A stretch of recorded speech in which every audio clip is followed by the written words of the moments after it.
All right, Tamika, I got to ask you this question. Where were you when you decided to write this masterpiece of a book? Like, how did you know? I think I'm going to tell a little bit about my life today. Thank you so much for saying that and for having me on today. Um, Thank you. so it started with an outline because I really didn't know what my Mhm. second book would be. When I signed my book deal with Black Privilege Publishing, I knew that I was going to have two books, but I wasn't sure what the second one would be. I think the name of the second book was supposed to be Until Freedom, would have been Yeah. more about my journey as an activist and about my organization. And so, the publishers and my editors from my first book said, "We think it should be a memoir. You have such a story to tell. We want you to do it." And I was like, I mean, I'm too young to have a memoir. I'm like, I think that's something you maybe do when you're 60, 70, 80 years old. That was the way I thought about the process. So they told me to write an outline, and I worked on one with the young lady Audrey who helped me to write the book. And when the outline was done, it was like 800 pages of content. Like it could have been Wow. how big the story was, and all these things that I didn't even remember, places and spaces that I had to like dig up and open Pandora's box. And Yeah. I said, oh man, like I really do have a story that I think will touch other people. And that's where I started believing myself. They believed it, but I needed to believe it. And I started writing. Now, when you sign these two book deals, most people go, okay, I got through one. Like, I can give you one. I My mean, God. we're all My there. God. You know what I mean? We're all there for one. Was there anywhere in your mind where you were going, okay, I'm halfway through. Mm. Can I get a second one? Let me Especially tell you after the something. first one did so well. I thought about telling them just take the money back. Right. Because writing books, that's hard. It is Yeah. hard. I would never tell anybody it's easy. Sometimes you try to tell people what you think they want to hear just to get them through the process. Not me. I'm telling you straight up and down that it is actually an insane process to get through writing a book, and all of the anxiety and the things inside of you is telling you it's not enough, it's not right. Who's going to read this? Who's going to listen? Then you got to get to the marketing part of it and telling the world about it. It is a major process. My Ooh. memoir felt like I kept saying, especially as we were getting closer and closer to the release date, I was like, I'm basically in delivery. I'm like in that stage. I'm in the hospital. The Yeah. baby is there. The baby's dropped all the way, and it's time. And it's about to be time to push. And that's literally how I felt, because every day was so intense for weeks leading up to this book dropping. And that's not even to go back and relive writing it and having to put the book down at times when the content was just too much for me to even get through the story. Wow. I got to tell you, I've heard other authors say that, and they've been men who have said it Right. about the baby. You've actually done it. And Right. so I'm going to just take your word on it. Tamika, I'm going to Right. go, I don't want any part of that. So that's No, all. you can do it. You can do it. But that's That's the all. thing. But that's the thing. That's the other part of it, is that I did it, which means that you can do it too. Anyone can do it. It's just, it challenges you. One thing I will tell you is that having this in my hand, and you can maybe see behind me, I have my other Uh-huh. book, State of Emergency, there. But having it in my hand is the best feeling. It's a blessing that you started something with 0 words on a Say it. paper Say it. and made it all the way to the Say it. end of a book, which is hundreds of pages later. That Oof. is pretty powerful. And It I'm is I'm very very proud of myself for that. as you should be. I got to ask you this question. I was going to ask it last, so I'm going to move it to the top here. why do you think you resonate with your audience? Like I was telling my friends and my wife, obviously, and my wife even wrote me a little sticky note here that basically says, "You're not her friend. Don't act like it." So how do you, which I'm like, forget that. How do you, sorry, I was supposed to tell you that too. Right? She's like, just make sure you know. Make sure you know you do the work. How do So you, I'm friends with all Black folks that want to be friends with me, for thank you. sure. I will write her back and tell her that on the sticky down. You resonate so well with your audience. What do you think it is? Well, I come from a very down to earth family and No, trust very much and so. believe that as I have grown and as I have matured through the ranks of my career, my family members have kept me very honest. When I show up in Alabama, where my mom's family is from, or North Carolina, where my dad's family is from, they're very proud of me. They tell me they love me, they celebrate me, but they're also like, Mika, you're Mika. Remember that you are Mika, and we're going to take our shoes off, laugh, joke, talk to one another, and just be normal. And that's the same energy in my mom and dad's home. They have always, my sister, my family, we're just very down to earth people. And so I think one of the reasons why my writing translates with folks is because they get to see the down to earth, just a human person. I'm not trying to be anybody I'm not. I'm being vulnerable and opening up wounds that I have, sewn up and tucked away. And those wounds, unfortunately, are not mine alone. There are many women, men, and people in general who share some of the stories that I tell in this book. So I think that's what it is. And it's interesting because as the pre-reviews that the publishing company sent out the book to different people to read it, to just get folks' opinion. And those reviews were people who do not know me, and it was very powerful. All positive feedback, people saying, wow, you took me back to Harlem where I used to live. You took me back to the housing projects. You took me back to great experiences. And you took me back to some trauma that I never addressed in my life. But now that the book is in the hands of friends and family and people who know me, the text messages of folks being like, yeah, I remember when we used to go to this club, when we used to do these things. And I'm so proud that, we didn't end up in a terrible situation because of the decisions that we made. Look at us now. So I think it resonates because it's real. Women and civil rights, where are we at, Tamika? Mm. It feels dark. And I don't think I'm making that up. I woke up this morning and the Louisiana prosecutor is going after a doctor in, I think, New York or Massachusetts. Um, where are we at here? You know, this is a very interesting and I might add dangerous time. It's Yeah, dangerous not just because of what we see happening in the country that is clearly alarming. I mean, very the much. all of the attacks on diversity, equity and inclusion, the attacks on people who come from vulnerable communities.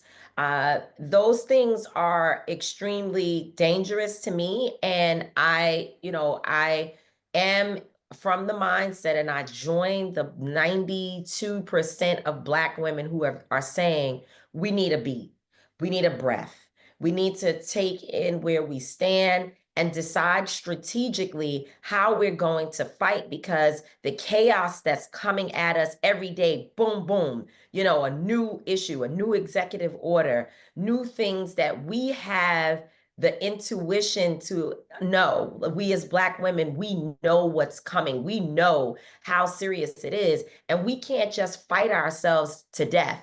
We have to have a very strategic way to approach all of this. And so I think many of us are taking a moment just to breathe. We worked really hard to ensure that this moment did not happen. Unfortunately, we were not victorious, if you will. And so here we are. But I think one of the other big dangers, and I would say that this is to me even more concerning, is that there are some who are even in our own community as Black folks who are trying to normalize this moment, trying to normalize where we are. And there is absolutely nothing normal about what we're seeing in front of us. I feel like every day I've woken up for the last 3 weeks and I've said to myself, I don't want to feel depressed. I really don't. But you just go, here we go again. Yeah, Yeah, here we yeah, go and again. it's just disturbing. I mean, on so many levels. How much did your parents influence you and who Mm. you are? My parents are the biggest influence for where I stand today because they were uh, they were unrelenting about our entire family being in the movement. That was not an optional thing. And I always use the example that if you are a person whose parents made you go to church, or your grandmother woke you up in the morning and said, Sundays, church all day long, and you didn't have an option. To say you weren't going to church was like blasphemy in Yeah, certain homes. And that's not just Black folks. That's just people in general across all faiths that the family takes very seriously whatever their day is that they worship together. And yeah, so my family, my mom and I went to church a lot. My dad wasn't really a church goer, but my mom and I, we were always in church. But they were even more serious about what we did on Monday to Saturday, which yeah, was community empowerment. We went to meetings, we went to the precinct council meetings to deal with the police and community relations.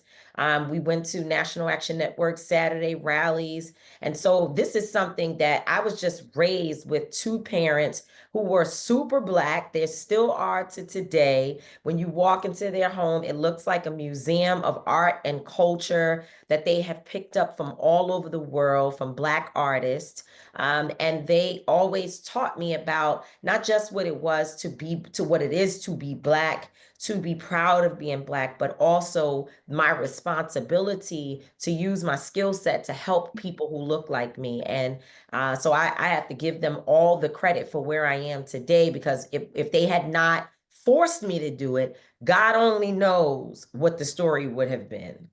it's pretty impressive, to be honest with you. I mean, just when I look at kind of how you got to where you are, I mean, people say this, but you really did do it. Like you stood on their shoulders. I To me. did. I I, mean, it was just reading the book was very inspiring. So I would tell anyone, if you want to read a book to talk about inspiration, but at the same time go, ouch, that hurts. At the same mm, time go, okay, how can I do better? It's the book, which absolutely. leads to my next question, the playlist. Um, I've never seen it before. Where did that come from? You know, between the cover of the book, which is Impressive. my Impressive. braids on one side and my It hair is artwork at its finest. It on really the other, is. right. So I actually came up with this concept between that and the song titles. I wanted to give people an impression about what's in this book without them even having to read anything, right? Mm, Because the soundtrack to my life is very diverse. I am not a one-dimensional person. I'm yeah. multifaceted. Okay. I like Cardi B. I like Mary J. Blige, who helped me get through many of the relationships that I failed relationships and other things, heartbreak. But I also like freedom songs. I like gospel songs. I like Marvin Gaye. So I thought that the chapters and the feeling within the chapters would be the tone would be set by a song that I remember from that time, or a song that represents what I may have been feeling or whatever the Yeah. vibe was. I wanted people to vibe through the book, and I hope that, it will make you say, man, let me go listen to what's going on, or any of the songs. I mean, there's so many in here. That what's the 411? It's so many different tunes. I don't want to get in trouble for. Oh, yeah, I'm about to go there with you on this one, and that would not be good because my wife would say she is not your friend. Um, so, Yeah, and then I would I start love singing the that. songs, and it just Yeah. wouldn't go well. I mean, And it just so, goes. and you know, and Caught Up in the Rapture, man, that one is so, because you know it's talking about my love life, and I was certainly caught up in the rapture. But in my first book, State of Emergency, I tried to accomplish the same thing, that you would understand what's in the book just by looking at the forward, and you would know automatically, like, I see where she's going. What I did was I had a conversation between Cardi B and Dr. Angela Davis. So you know, these are two very different individuals on paper, Yeah, because you know, we don't know. Dr. Davis may love Cardi. Who knows? yeah. You know what Who I'm saying? knows? Who But knows? Yeah. on paper, they're two different, very, very different people. And I asked them to be in conversation with one another. And so Cardi wrote a letter to Dr. Davis, basically saying, you know, I don't dress the way that the people in the movement dress. I don't speak the way they do. I don't know all the words. I don't have all of it down pat, but I still love Black people and brown people. Is there space for someone like me next to you in this work? And Dr. Davis writes her back a beautiful letter, calling her to understand how powerful her voice is, and telling her, yes, there is room for you and I to work together, and also to support, you know, newer voices that are coming up. And so you know, I knew that when people read that, they would know that it wasn't going to just be a regular political book or a regular book about social justice, but instead the book would have a part of that realism that I told you, that would really draw folks in. So that's what I've been doing, is trying to make the cover, the titles, to make it music, you know, to make it really intriguing. Mm, it is that last question. I can't wait at the end of my time here. I gotta ask this because I had so many of them here. When I'm reading the book, I get a lot of them, so you can tell when someone's really enjoying it when they're writing Mhm. it, and you can Mhm. tell when they're like, "This is deep," and you can tell when they haven't written it too, if that makes sense. Uh, Ah, that's not your case. In this book, though, it seemed oh, like you went through the highs and the lows, oh and yeah. it also seemed like at times we were in your counseling sessions. Oh yeah. Oh Um, yeah. Oh yeah. how much did that play? Like, did you have to go to counseling after writing this, Tamika? I wish I Well, had a better question to ask there, but I don't for the last one. well, unfortunately, my editor, Nick, he was the therapist, and also the woman who was helping me to write and keep and organize all of my stuff and Okay. my thoughts, Audrey. They were therapists. They were unsolicited, because, or rather, they didn't solicit the job to be therapists, but they ended up being that, because I would break down. I would just have these moments of Yeah. frustration and be like, I just can't do this. And I was so much drama through the whole process, because I was hurting. I was really trying to get out some stuff that is really deep. And as you've read it, you see it, right? Like, I've been through some things, and it hurt a lot. And so, yes, you absolutely picked up on a very, very important component, that as I was writing, it was really therapy and freeing for me, because I was getting it out. Now the world has it. I don't have to hold it. I don't have to be ashamed. It is what it is. You now know. Wow. And that's so, yes, yes, absolutely. You Therapy. can tell. I mean, like I felt like you were taking us to church, if that Oh. makes sense.